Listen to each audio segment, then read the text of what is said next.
Anybody who lived in Scripps Ranch on October 26, 2003 will never forget that day. The Santa Ana winds that were flowing through Southern California in the days leading up to that fire kind of had everybody knowing that there was risk in Southern California. You know, in a matter of 24 hours, our community had lost 312 homes. At that time, I coached a soccer team. 3 of the players on my soccer team lost their houses. It's a day that a lot of people harbor thoughts about what they could have done differently. Can you tell me how Scripps Ranch rebuilt from the fire? There were homes that were burnt all the way to the stake, literally nothing left, with blown up cars and water heaters and stuff spread all over the streets. But as we walked out there along with our council person, Brian Mainshine, the one resounding theme was the ashes.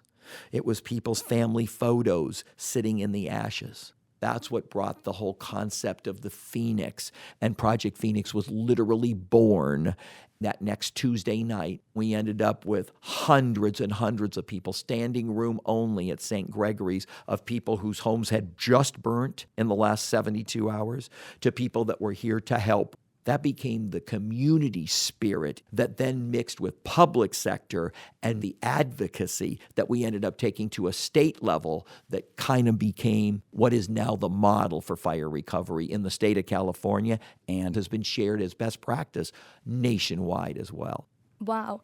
Can you tell me how the Cedar Fire changed the community of Scripps Ranch? What we learned is recognizing that the city, by its own admission, was not ready for this fire. There was no formal evacuation that occurred. What we set up in the community center was a one-stop shop to help people that were still in grief and in shock. It caused this micro bonding at the cul-de-sac level to say, we're all part of the Scripps Ranch community. We're here together, and we're going to create the most resilient recovery.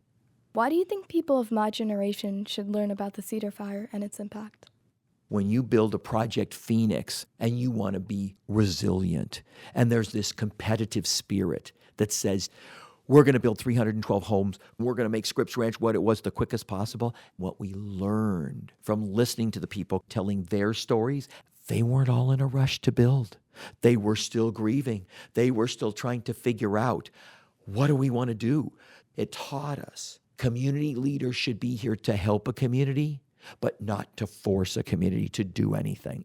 It's the people that make the community, and we learned that resilience needed elasticity instead of resilience forcing itself to make a community be what we wanted it to be. That's the kind of servant leadership and community service leadership that your generation can bring.